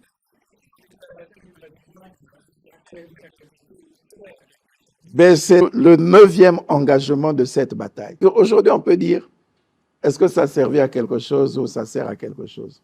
Pendant longtemps, depuis toujours, je peux même dire depuis 2007, même pas avant, puisque la disposition avait même existé dans la Constitution de 92, la déclaration du patrimoine. Les Congolais attaquaient les gouvernants qui n'avaient jamais déclaré leur patrimoine, depuis tout le temps. Maintenant que les gouvernants ont pris la culture de déclarer leur patrimoine, les Congolais disent, à quoi ça sert, la déclaration du patrimoine? On veut d'une chose et de son contraire. Eh bien, pour nous, c'est un indicateur important de bonne gouvernance et de participation à la présomption d'intégrité. Pourquoi? Parce que quand je déclare mon patrimoine aujourd'hui, j'ai tout listé. Quand je vais finir avec mes fonctions, on va comparer le patrimoine que j'ai avec celui que j'avais déclaré avant la fonction. On constatera s'il a évolué. Il faut que je justifie comment j'ai pu faire évoluer mon patrimoine alors que je gagnais tant. Voici les ressources que j'avais. Si j'ai pu avoir un véhicule de plus, une parcelle de plus, il n'y a pas de problème. Mais si d'une parcelle, je suis à 30, 40, bon, je devrais rendre compte. Rien que ça, c'est comme les de Damoclès qui pèsent sur vous et qui vous contraint à faire attention avec une acquisition frauduleuse des richesses. Pour qu'il fasse la délation.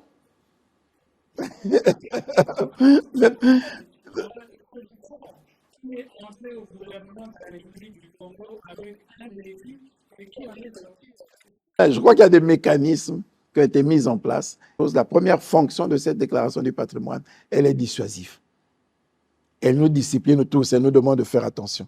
Parce que vous ne savez pas de quoi il fait demain. Vous pouvez accumuler des richesses, les comptes sont tracés. Si on sait que vous aviez tant dans votre compte et qu'à la fin, vous vous retrouvez avec telle ressource, vous devez justifier.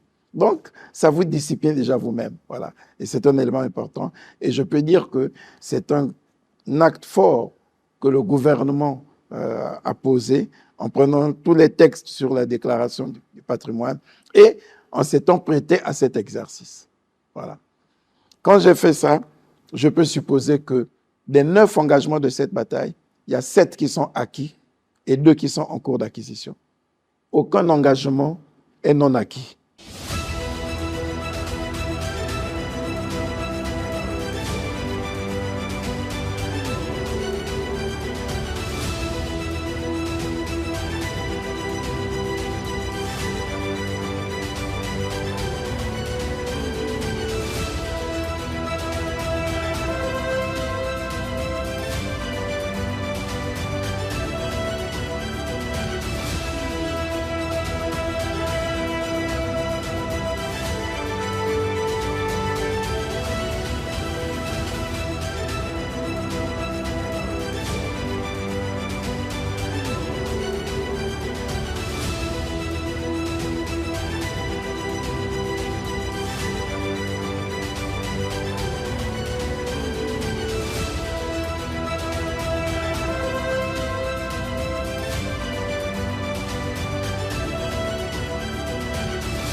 C'était la deuxième bataille. Votre Excellence, la diversification de l'économie pour une croissance inclusive est votre troisième bataille. Celle-ci exige du Congo le développement de son agriculture au sens large et la réduction des importations chiffrées à hauteur de 700 milliards de francs CFA en moyenne chaque année.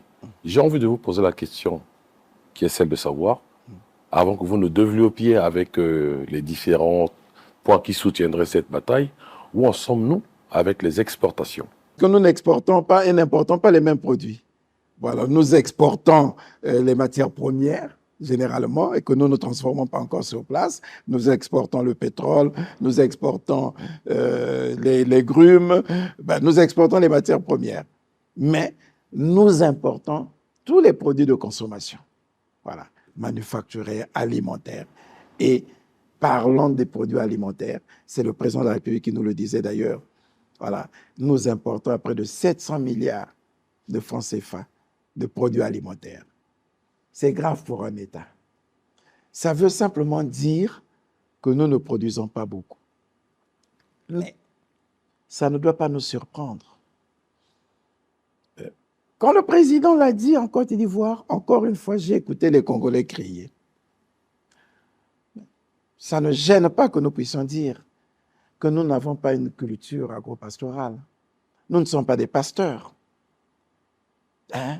Dans notre culture, on n'est pas des éleveurs des bœufs. On n'a pas la culture d'élevage. On n'est pas des planteurs professionnels. Tout ce que nous avons fait depuis, c'est notre agriculture de subsistance. Chaque famille avait son champ. Les parents avaient leur champ. Mais leur plantation, c'était produire ce qu'il faut pour nourrir sa famille. Chaque famille avait une petite ferme qu'on appelait poulailler. Voilà. Mais c'est pour avoir les œufs et la viande de chair qu'il faut pour nourrir sa famille. Mais aujourd'hui, nous sommes de bons consommateurs de poulet, mais qui nous vient de l'extérieur. De bons consommateurs des œufs, qui nous viennent de l'extérieur. Mais parce qu'il y a aussi le fait que, avec la croissance démographique, la pression sur les aliments est telle que ce que nous avions dans nos eaux de poisson ne répond plus pour nourrir toute notre population, même si on n'est pas si nombreux. Mais comme on n'a pas eu la culture de produire, on s'est retrouvé en déficit de produits alimentaires et nous importons. On a importé aussi en subissant l'agressivité commerciale des pays producteurs. Voilà. À la limite, il y a eu comme une forme d'agressivité. Les pays producteurs, ils ont produit beaucoup de volailles, ils n'ont pas de marché, ils nous l'ont envoyé, ça a inondé nos marchés, ça a cassé le prix, et chacun de nous trouvait maintenant que prendre la poule qui est vendue peut-être à 3 000 francs, 2 500, c'était plus cher.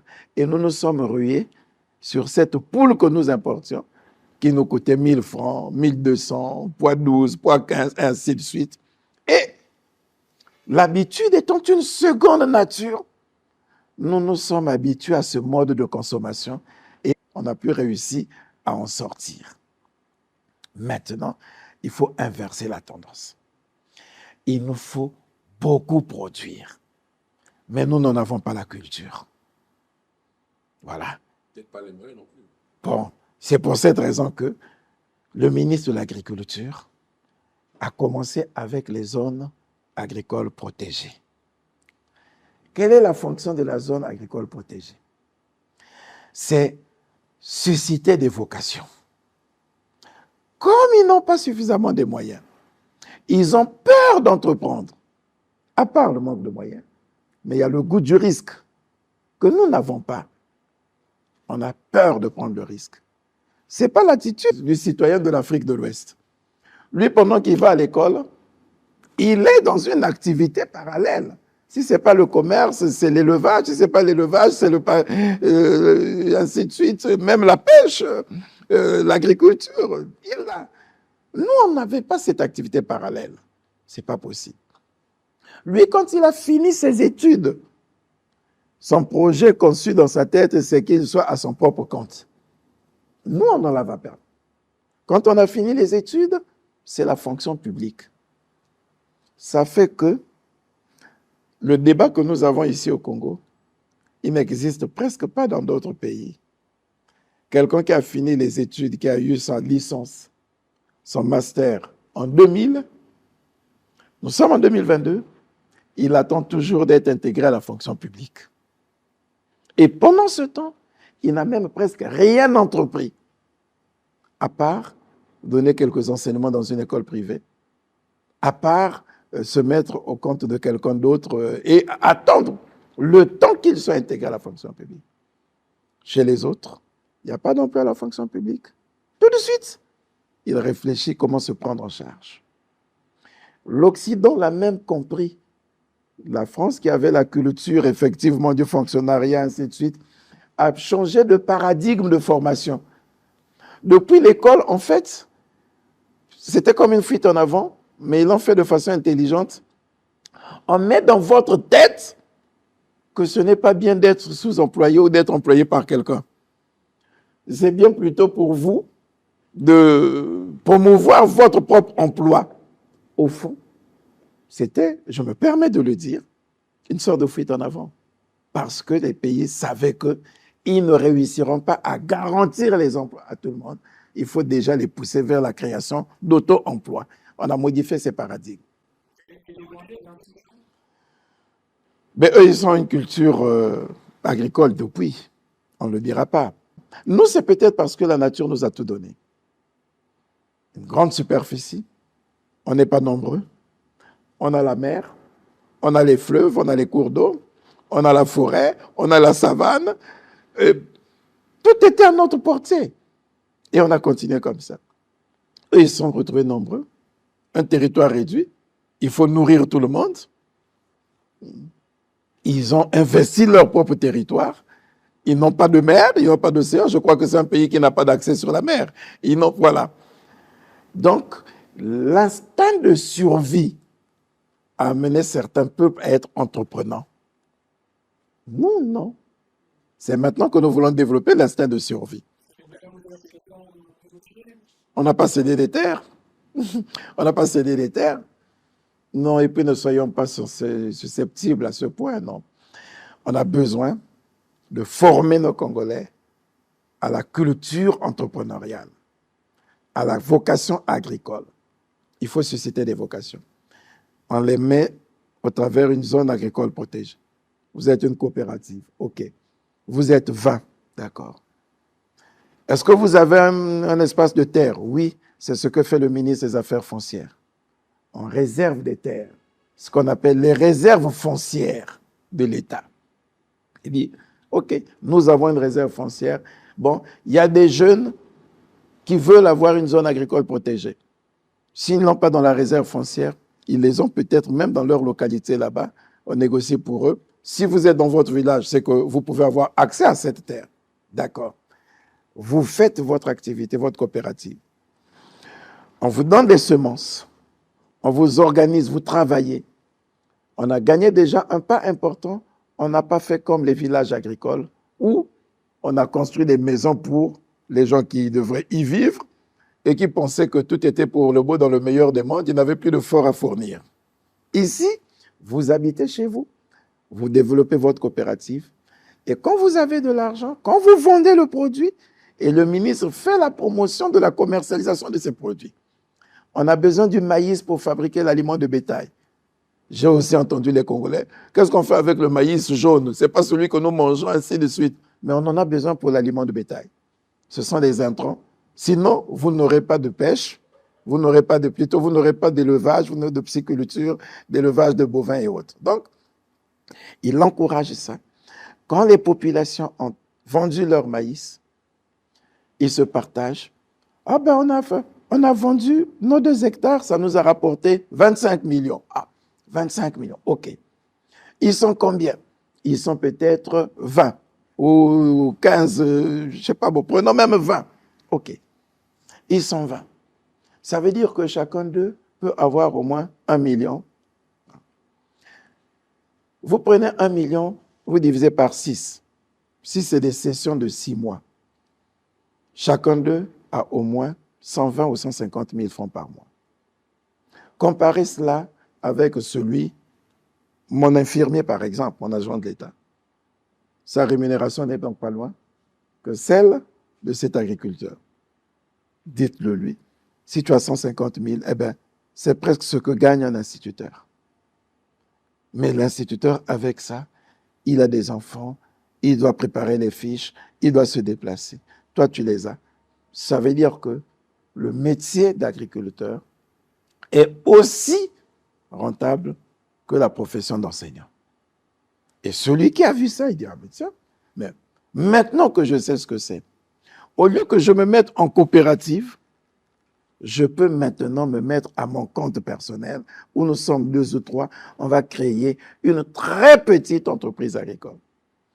Quand on aura réussi à créer ça partout, ça va donner une grande production agricole, ça va donner l'autonomisation des jeunes, ça va donner des emplois. Et nous aurons là réussi un grand travail dans le domaine agricole. Et nous sommes soutenus, y compris par ça, l'État met des moyens, mais nous avons un projet de développement intégré des chaînes de valeur agricoles, le Prodivac, financé par la Banque mondiale. Ça nous permet de développer davantage de techniques agricoles, de promouvoir l'investissement agricole, mais aussi l'entrepreneuriat agricole. Les chaînes de valeur, quand on va produire comme ça, un autre jeune peut dire, mais moi je produis le maïs, ou je produis ceci, je vais le transformer. Il va créer une unité de transformation de tel produit. Ça, les chaînes agricoles se développent. Donc, ce que nous importions, on n'est pas obligé d'importer. Mais puisqu'il y a maintenant le maïs, je peux fabriquer de l'aliment de bétail et je vends de l'aliment de bétail. Donc, celui-là va se spécialiser dans la commercialisation de l'aliment de bétail. Puisque ça y est là-bas, moi, je veux prendre un véhicule, je vais assurer le transport des produits agricoles. Donc, il y a toute une chaîne de valeur qui va se développer au travers de l'agriculture. Ça va créer beaucoup d'emplois, ça va autonomiser les jeunes, ça va susciter de la nourriture en abondance, ça va nous permettre de réduire les importations des produits agricoles. Depuis les années précédentes, des projets ont été lancés dans ce pays qui ont tous failli, y compris ceux dont vous parliez tout à l'heure les offices. Ce sont des expériences de départ qui sont parties avec une très belle théorisation et avec de fortes attentes, aussi bien des gouvernants que des populations qui devaient être services. Aujourd'hui, qu'est-ce qui va nous différencier de cette démarche-là, de celle qui est tentée jusqu'ici? D'abord, les groupements agricoles, les groupements psychologues, les accommodations les villages, tous sont faillis, même l'expérience des villages agricoles n'est que la dernière dans ces entreprises. Qu'est-ce qui nous garantit celle-ci? Le fait de sortir de l'étatisation, du collectivisme, comment on appelait ça, l'école de sauve-cause, c'est ça, des causes, pour être maintenant dans un entrepreneuriat individuel. C'est chacun qui est en face de ses responsabilités. C'est pour ma survie d'abord. Hier, les offices, je vous l'ai démontré, ça pouvait ne pas générer des bénéfices, mais l'État mettait de l'argent. On ne sait même pas qu'on travaillait à perte. Le travailleur qui était dans un office, il ne pouvait même pas évaluer son propre rendement parce qu'il avait toujours son salaire à la fin du mois. Entre guillemets, excusez-moi, et bongaté, toujours meilleur. Voilà. Il n'avait pas le souci. C'est cette transition que nous voulons opérer. Aujourd'hui, vous êtes seul au centre, c'est votre vie. Hier, tu as fini tes études, tu es recruté. Dès l'instant où tu es recruté, le reste, ce n'est plus ton problème. Tu attends simplement que l'employeur te paye. Donc, tu peux ou ne pas être productif. Tu seras payé. Aujourd'hui, tu sais que si tu n'es pas productif, tu n'auras rien pour te nourrir. Tu n'auras rien pour ton enfant qui doit aller à l'école. Tu n'auras rien, mais tu as pris un crédit, il faut que tu le payes. Donc la conscience au travail n'est plus la même. Le risque est devenu transféré. Ce n'est plus un risque de l'État que supporte chacun de nous, collectivement, y compris au profit des paresseux. Mais c'est un risque individuel qui commande que chacun de nous fasse l'effort pour sa survie. En fait, nous sommes en train d'aller, nous sommes dans une transition vers un nouveau modèle économique. Mais le gouvernement nous y amène avec méthode. On ne veut pas le faire de façon brutale parce que on risque de se casser tous la figure, y compris le gouvernement. On est en train de le faire de façon méthodique pour amener chacun de nous à une véritable prise de conscience. C'est la même chose, je vous l'ai dit. C'est-à-dire, les offices, c'est quoi? C'est l'argent que chacun de nous payait, nos impôts, qui devaient nous permettre de construire des écoles. On n'a pas construit des écoles. On a financé une production agricole qui n'était pas rentable. Voilà. Qui n'était pas rentable pour permettre aux populations d'avoir des produits à un prix moindre. Et la population en a profité pour être davantage, si j'utilise le mot paresseux, vous allez réagir, pour être moins productif, voilà. Il ne s'est pas amélioré. Aujourd'hui, c'est autre chose. Ne compte plus sur l'office qui doit te donner un emploi. Crée ton emploi par le travail que faisait l'office. Si tu as un hectare de cacao, sache que cet hectare de cacao peut te nourrir et nourrir ta famille et te rendre riche. Le monsieur que le président a rencontré en Côte d'Ivoire dit, on est parti d'un plan de cacao à une plaquette de chocolat. C'est un effort. Voilà comment il vous explique le processus. Nous aussi, c'est ça. Et avec le projet de développement intégré des chaînes de valeur agricoles, le PRODIVAC, on développe toute cette chaîne de valeur. Ce qui revient à dire que le gars qui plante son cacao, il est sûr qu'un autre jeune viendra le lui acheter et développera un projet de transformation de ce cacao. Si ce n'est pas directement au chocolat, mais en un produit intermédiaire. Parce que ce jeune qui va développer cette chaîne de valeur va avoir du bénéfice, va se nourrir de ça. Et nous aurons beaucoup de jeunes dans l'agriculture. Donc, vous avez raison. Hier, nous le faisions sous une forme étatique. C'est l'étatisation, c'est le collectivisme, c'est une culture que nous avons héritée. Aujourd'hui, le monde entier est allé très vite vers le libéralisme. Même ceux qui nous avaient précédés dans le collectivisme, là, ils ont vite évolué. La Chine, c'est devenu presque un État libéral, qu'on ne se trompe pas. Voilà. Donc, nous sommes en train de travailler à ça pour que chacun de nous soit responsable désormais de sa propre vie. Voilà. Mais l'État accompagne, crée le cadre. Je vous ai dit, pour réduire le risque du citoyen, l'État va abonder les banques. Voilà. Mais ce qu'on attend des banques, c'est qu'elles gardent la même rigueur. Je pense qu'on a fait le tour de toutes les questions. Moi, ce que monsieur nous avons les zones économiques spéciales. Oui, les zones la économiques diversification de l'économie passe par les zones économiques spéciales. C'est un engagement. Et vous voyez que le président est allé poser la première pierre de la zone économique spéciale de Pointe-Noire, qui est déjà en train d'être viabilisée. Et la zone économique spéciale d'Igné, dans son versant parc industriel de Maluku-Tréchaud, a fait l'objet d'une concession par Cristal Venture, qui est en train d'y travailler, commencer déjà à remettre en état les usines qui s'y trouvent, y compris l'usine de montage des tracteurs et bien d'autres unités industrielles qui y sont. On a un problème à ce niveau, c'est l'électricité, qu'il faut transporter de la ligne haute tension jusqu'à l'usine. Et là également, nous avons un financement de la BADEA et qui a été retardé parce que dans le cadre du programme, il nous fallait nous assurer que ce sera un taux concessionnel et que le FMI ne va pas nous opposer une fin de non-recevoir. Donc, mais je pense que le dossier est en train d'être avancé. Lorsqu'on aura réussi le transport de l'électricité dans cette zone, elle va être rendue opérationnelle. Vous avez déjà des entreprises qui y sont. Voilà. Donc, il y a le développement de l'agriculture.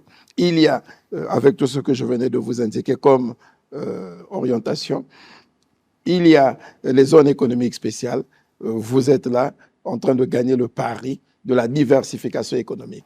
Il y a aussi, toutes mes excuses, Monsieur le Premier ministre, il y a aussi la réhabilitation du CFCO, parce que c'est quand même l'épine dorsale de notre économie. Aujourd'hui, circuler sur le réseau ferroviaire, c'est pratiquement un risque à 60 ou sinon 70%. C'est l'un des engagements de cette bataille, justement. Nous nous étions engagés à moderniser et à rendre opérationnel le chemin de fer Congo-Océan. Il a commencé, mais ce n'est rien encore. Les locomotives neuves ont été mises à la disposition du CFCO. On a expérimenté le trafic Pointe-Noire-Brazzaville. C'est risqué, c'est vrai, mais pour apprendre à nager, il faut se jeter à l'eau. Nous avons fait des essais qui se sont avérés concluants, en sachant que nous avons un financement de la B2AC de près de 21 milliards pour moderniser le chemin de fer.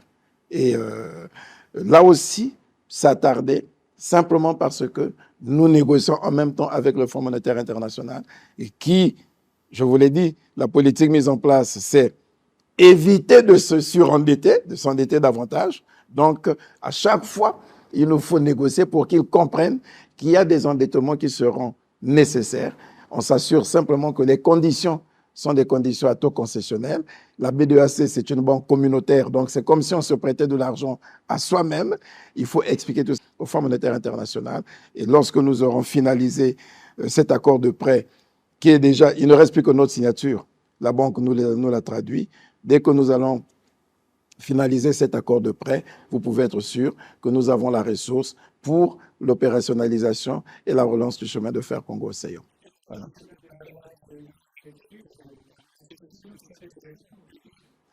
S'il y a, ah oui, bien sûr, il y a des barrages hydroélectriques que nous avons déjà concédés au privé pour améliorer la qualité de la production énergétique. Nous avons un problème, un des engagements qui avait été pris sur Sunda et Cholet. S'il y a des non-acquis, ce serait peut-être cela. Mais les autres barrages, que ce soit Imbulu, que ce soit Mukukulu, que ce soit quel autre barrage, le Doué aussi, qui est à l'arrêt, mais il y a effectivement en concession. Donc ça, les engagements que nous avons pris de rendre opérationnels ces barrages, c'est un engagement qui est presque acquis. Voilà. Les contrats de concession ont été signés s'agissant de tous les barrages. Est-ce qu'on peut dire, d'ici un avenir proche, plus de délestage, plus de blackout? De blackout, de délestage, j'ai quand même envie que les Congolais, et surtout vous les journalistes, vous puissiez faire l'effort de reconnaître qu'il y en a de moins en moins. Non? Vous pouvez apporter la contradiction ici. Hein? Vous savez, en 2020, je n'ai même pas envie de dire en 2021, jusqu'en 2021 et peut-être même jusqu'en 2022, ce qu'on appelait le délestage, c'est le courant distribué par jour même dans un quartier. Aujourd'hui, vous avez le courant pendant 2 ou 3 jours. Demain, ce n'est pas chez vous. C'est les ruelles de l'autre côté ou bien le quartier en face. Non, ce n'est pas ça. Vous n'avez pas vécu ça peut-être. Hein?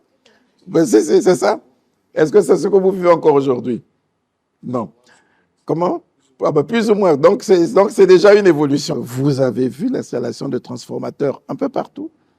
La réhabilitation de la centrale de Tchelampo, voilà, où on a équipé de nouveaux transformateurs pour éviter effectivement que nous ayons, y compris même que ça puisse réduire les risques de blackout, parce que ce que nous vivons aujourd'hui, ce sont des blackouts.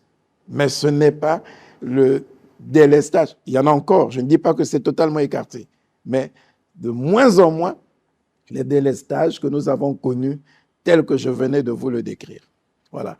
Et nous avons réussi à connecter à l'énergie, à l'électricité nationale, près d'une trentaine de petites localités. Voilà, près d'une trentaine de localités rurales. Voilà, c'est pas rien. Donc, on a réussi à amener l'électricité dans des localités qui n'en avaient pas. Si vous voulez, je ne les ai pas de tête, mais je peux vous les citer. Voilà, je préfère être concret. Il est permis d'avoir un papier, n'est-ce pas? Voilà. Voilà. 25 nouvelles localités rurales ont été électrifiées. Lekana, Yamba, Fouati, Bokosongo, Inkwele, Ongoni, Luango Centre, Lemba, Lubu, Matombi, Betou, Komono, Bambama, Njeno, Ntsu, Kebara, Lage, Ye, Bambou Mingali, Mbamba, Imbimi, Massa, Makana, Swanke et Pikunda. Voilà. Qui ont été justement connectés à l'énergie nationale. Ce n'est pas rien. Et le travail se poursuit dans bien d'autres localités. Le Yinda, Madingokai, bien d'autres localités que je ne pourrais pas citer. Et vers la cuvette aussi avec la zone de Mosaka. Bien sûr, bien sûr. Voilà. À Betou, vous me direz, dans la Likwala, nous sommes encore sur des générateurs, mais ça permet au moins d'avoir de l'électricité, mais avec toute l'ambition du programme que nous avons.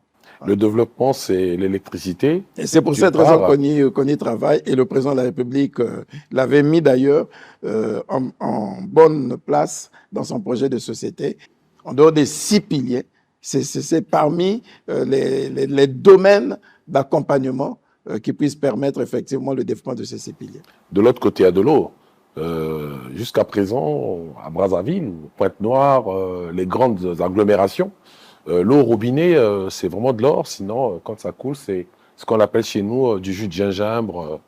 Qu'est-ce qu'on en fait, monsieur le Premier ministre? Parce que le développement, c'est l'électricité et l'eau quand même.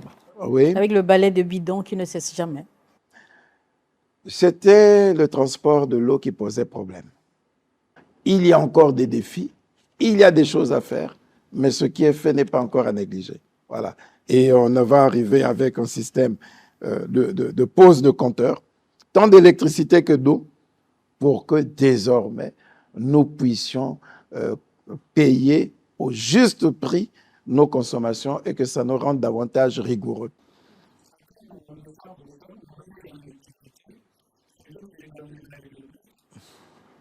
Rome ne s'est pas construite en un jour.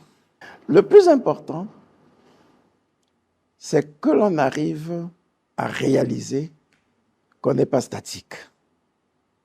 Voilà, qu'on n'est pas inerte, qu'il y a des pas, il y a des avancées. Bien sûr que le rêve de tout Congolais est qu'on arrive demain à avoir de l'eau, de l'électricité en abondance. Mais nous n'y sommes pas encore et le gouvernement travaillera.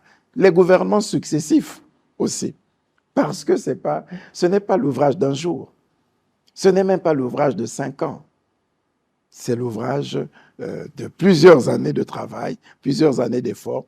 Mais je peux penser que lorsque nous donnerons aux compagnies productrices les moyens qu'il faut en fonction de notre rigueur dans la consommation et dans le paiement des services que ces compagnies nous offrent, nous aiderons ces compagnies à régler les problèmes auxquels vous faites allusion pour permettre à ces compagnies d'étendre l'électricité sur toute l'étendue du territoire national et permettre aux populations d'avoir le bon service d'électricité et d'eau.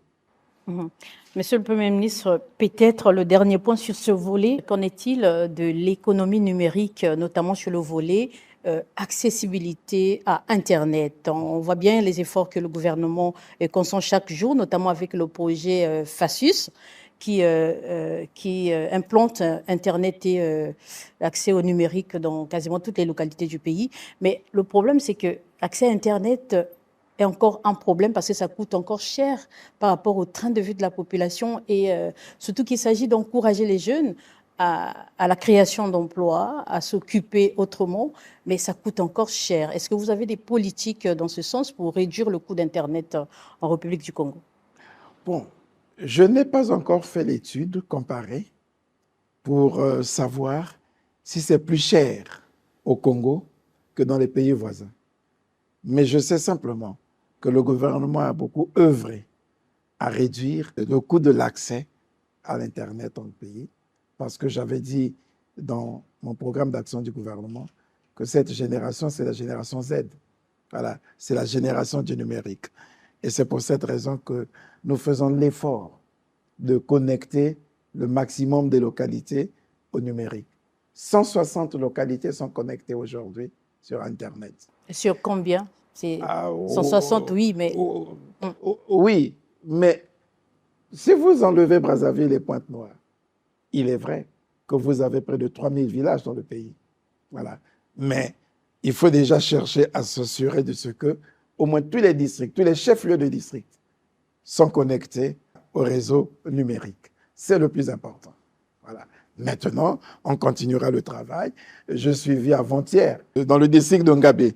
Voilà. Donc, au-delà de Ngabé, Kunzulu, connecté au numérique, ce n'est pas rien, madame. Ce qui revient à dire qu'on a déjà gagné le pari du numérique dans les grandes villes.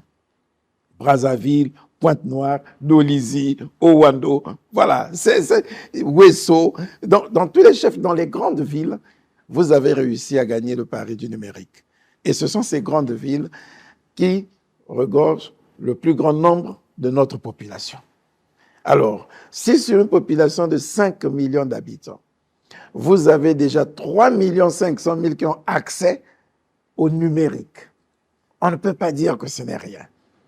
Le but du jeu, c'est de tout faire pour amener le numérique dans les localités reculées. Mais là, c'est un grand travail qui doit être fait par l'État. C'est un investissement lourd parce qu'aucun opérateur privé n'ira juste dans ces localités pour donner l'accès au numérique, sachant que ça ne sera pas rentable. Voilà. C'est pour cette raison que nous avons mis en place un dispositif que nous faisons pour les postes, pour la communication, pour permettre effectivement à l'État de financer ces localités. On est à 160 aujourd'hui, on aimerait en avoir encore un peu plus, mais pour le moment, cet effort n'est pas négligé. Voilà. Nous avons une loi sur les startups, voilà, qui permet aujourd'hui d'avoir un certain nombre de jeunes qui peuvent tout de suite créer leur start-up. Ce n'est pas rien. Et nous avons justement sécurisé les projets start-up des jeunes pour éviter qu'ils ne soient l'objet de contrefaçon, de piraterie, ça et là, pour que leurs projets soient protégés. C'est important. Nous avons mis en place le CARIA, le Centre africain de recherche en intelligence artificielle. Donc, c'est une bataille en termes d'encadrement de la jeunesse et qui est vraiment une bataille presque réussie, sinon en cours d'acquisition.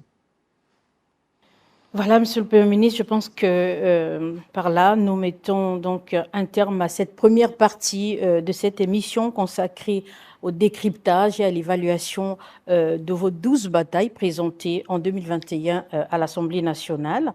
Je pense que nous avons fait le tour de toutes les questions liées à ces 3 premières batailles, notamment la santé, la politique économique équilibrée et plus la diversification économique. Je ne sais pas si vous avez un dernier mot pour édifier, sinon fixer nos téléspectateurs sur votre travail, notamment sur ce volet que nous avons évoqué aujourd'hui. Juste rappeler que s'agissant de cette bataille, par exemple, nous avons 14 engagements qui peuvent être considérés comme acquis, 7 qui sont en cours d'acquisition. Voilà. Donc, nous avons peut-être 3 engagements qui ne sont pas encore acquis. Non acquis, il y en a 3. Vous avez 14 acquis et 7 en cours d'acquisition. Et les 3 engagements non acquis, c'est les barrages de Sounda et de Cholet. Mais pour le reste, on peut considérer que ce sont des engagements qui sont acquis et qui peuvent nous dire que pour cette bataille, nous sommes en voie de la remporter.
C'était la troisième bataille.